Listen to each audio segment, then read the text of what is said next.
तो hello guys, good morning. बहुत स्वागत है आपका 4 तारीख के करंट अफेयर्स में। 4 अगस्त की करंट अफेयर आज हम देखने वाले हैं। तो चलिए देखते हैं पहला क्वेश्चन। तो पहला क्वेश्चन है, इंदिरा रसोई योजना का संचालन किस प्रदेश सरकार द्वारा किया जा रहा है। तो आपको 4 ऑप्शन आपके पास है, आपको बताना है कौन सा ऑप्शन है इसमें सही सही है। तो चलिए देखते हैं आंसर क्या हो जाएगा इसका। इसका आंसर हो जाएगा राजस्थान सरकार। राजस्थान सरकार द्वारा 20 अगस्त 2020 से 20 अगस्त 2020 से इस योजना का प्रारंभ किया जाएगा।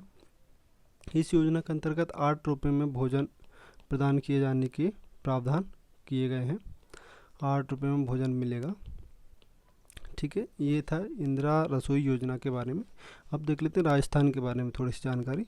राजस्थान के बारे में हम देखते हैं तो गवर्नर साहब देख लेते हैं। सबसे पहले कौन है यहाँ पे गवर्नर है, यहाँ पे कालराज मिश्र साहब, कालराज मिश्र जी।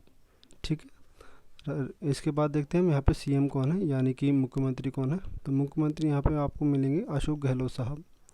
अशोक गहलोत यहाँ पे मुख्यमंत्री हैं। और जहाँ तक प्रदेश की बात है, राजस्थान की बात है, तो राजस्थान की जो राजधानी है वो जयपुर है।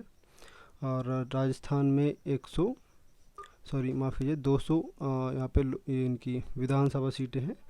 एक सदनीय ये विधायिका है इनकी, जहाँ पे सिर्फ विधानसभा है, विधान परिषद नहीं होती यहाँ पे। राज्यसभा की बात करें तो राज्यसभा की यहाँ पे 10 सीटें हैं। लोकसभा सभा की यहाँ पर 25 सीटें हैं। क्षेत्रफल की दृष्टि से ये देश का सबसे बड़ा राज्य है। क्षेत्रफल की हम बात करते हैं तो इसका क्षेत्रफल 3,42,239 किलोमीटर स्क्वायर। ठीक है, ये था इस योजना और राजस्थान के बारे में। चलिए देखते हैं अगला क्वेश्चन। अगला क्वेश्चन है, महिला आईपीएल का आयोजन किस देश में किया जाएगा। तो हाल ही में बीसीसीआई के प्रेसिडेंट सौरभ गांगुली जी ने ये अपना फैसला दिया है कि ये घोषणा की है कि इसमें अगला जो महिला आईपीएल होने वाला है वो किस देश में होगा। तो वो जो महिला आईपीएल होगा वो होगा यूएई में, जो कि 9 सितंबर से होने की संभावना है। तो ये था महिला आईपीएल से लेके। अगला क्वेश्चन देखते हैं, किस देश ने महात्मा गांधी जी के सम्मान में सिक्के जारी करने का फैसला किया है। तो हाल ही में ब्रिटेन जो देश है, ब्रिटेन ने ये फैसला किया है कि वो महात्मा गांधी के सम्मान में सिक्के जारी करेगा। चलिए देखते हैं अगला क्वेश्चन, अमेरिका के किस राज्य में एप्पल आग लगी है। एप्पल आग जो हाल ही में अमेरिका के राज्य है कैलिफोर्निया, वहाँ पे इस आग ने अभी तांडव मचा रखा है। तो इस आग से अभी तक 8,000 लोगों को जो प्रभावित हुए हैं उनको विस्थापित किया जा चुका है, उनको नई जगह भेज दिया गया है। अभी काफ़ी बड़े क्षेत्रफल में ये आग फैली हुई है और अभी तक इस पर काबू नहीं पाया गया है। चलिए अगला क्वेश्चन देखते हैं। अगला क्वेश्चन है, विश्व स्तनपान सप्ताह कब मनाया जाता है। तो इसके पास आपके 4 ऑप्शन है, 30 जुलाई, 6 अगस्त, 30 जुलाई से लेकर 6 अगस्त। दूसरा है आपका 1 अगस्त से लेकर 7 अगस्त, फिर 2 अगस्त से 8 अगस्त, या इनमें से कोई नहीं। तो ये हाल ही में ये विश्व स्तनपान सप्ताह मनाया जाता है। ये अगस्त के पहले हफ्ते में मनाया जाता है। तो इसका सही आंसर हो जाएगा आपका 1 अगस्त से लेकर 7 अगस्त। ठीक है, चलिए अगला क्वेश्चन देखते हैं। केसर के लिए जीआई पंजीयन प्रमाण पत्र किस घाटी को मिला है। तो ये हाल ही में कश्मीर घाटी को जीआई टैग मिला है। अब जीआई टैग का मतलब क्या होता है। जीआई टैग उस ब्रांड को या उस चीज़ को मिलता है जिसका उत्पादन उस विशेष क्षेत्र विशेष में लगभग पिछले 10 वर्षों से लगातार हो रहा हो। ठीक है, जो कि केसर जो एक खाद्य पदार्थ है वो कश्मीर घाटी में बहुत ज़्यादा मात्रा में होता है और उसकी गुणवत्ता भी उच्च गुणवत्ता वाला केसर वहाँ पे पाया जाता है। तो उसको हाल ही में ये जीआई टैग मिला है। ठीक है, चलिए अगला क्वेश्चन देखते हैं। टीकाकरण की आवश्यक सुविधाएं सुनिश्चित करने के लिए किस टेक्नोलॉजी को विकसित किया गया है। तो ये हाल ही में विकसित हुई है ईविन टेक्नोलॉजी, जिसका फुल फॉर्म होता है इलेक्ट्रॉनिक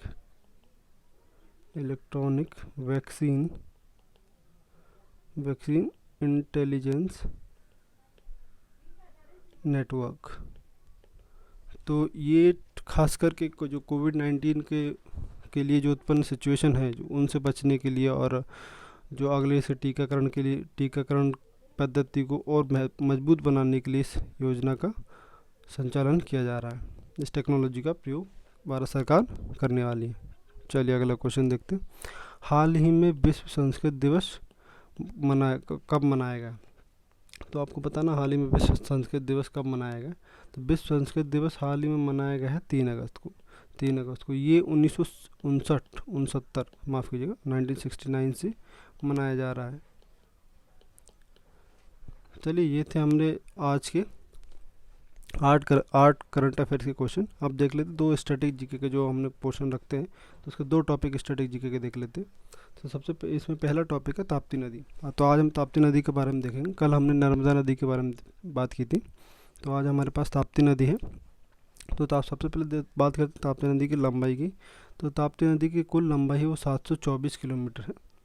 यह मुल्ताई बैतूल मध्य प्रदेश से निकलती है और पश्चिम की ओर बहती हुई अरब सागर में गिरती है। ठीक है, मैंने आपको कल बताया था कि नर्मदा नदी के अलावा एक और नदी भी है जो पश्चिम की ओर बहती हुई अरब सागर में गिरती है। ठीक है, तो ये है ताप्ती नदी अपनी। इसके अलावा इसकी 3 सहायक प्रमुख नदियां हैं, जिसमें पूर्णा, शिवा और बोरी है। ठीक, इसके अलावा 2 इसके महत्वपूर्ण शहर जो इस नदी के किनारे बसे हैं, एक तो गुजरात का सूरत और दूसरा मध्य प्रदेश का बुरहानपुर। ये पूछ लिया जाता है, तो इसका आप ध्यान रखिएगा। नदी के किनारे बसे शहर काफ़ी पूछे जाते हैं। इसके अलावा अगला एक पॉइंट है हमारे पास, एस्चुरी का निर्माण करती है। 2 नदियाँ जब समुद्र में गिरती हैं या सागर में गिरती हैं, तो वो 2 चीज़ें बनाती हैं, एक बनाती हैं डेल्टा और एक बनाती हैं एस्चुरी। तो ये ताप्ती और नर्मदा नदी एस्चुरी बनाती है। ठीक है, चलिए अगले देखते हैं बांधवगढ़ राष्ट्रीय पार्क, जो कि मंडला में है। इसकी स्थापना 1968 यानी कि 1968 में हुई थी। ये 32 पहाड़ियों से घिरा हुआ राष्ट्रीय पार्क है। इसकी प्रमुख जो नदी है जो इसके अंदर से बहती है वो चरण गंगा है। ये काफ़ी इम्पोर्टेंट पॉइंट हो सकता है, तो ये पूछा जा सकता है कि बांधवगढ़ राष्ट्रीय पार्क से कौन सी नदी बहती है या कौन सी प्रमुख नदी है। तो चरण गंगा वहाँ की प्रमुख नदी है। बांस यहाँ पर बहुतायत में पाए जाते हैं। प्रमुख जो पेड़ है या वृक्ष है वो बांस होता है। ठीक है, इसका क्षेत्रफल है 448.8 वर्ग किलोमीटर और इसको 1993-94 में टाइगर प्रोजेक्ट में यहाँ से शुरू किया गया था। टाइगर प्रोजेक्ट के अंदर इस नेशनल पार्क को जोड़ा गया था।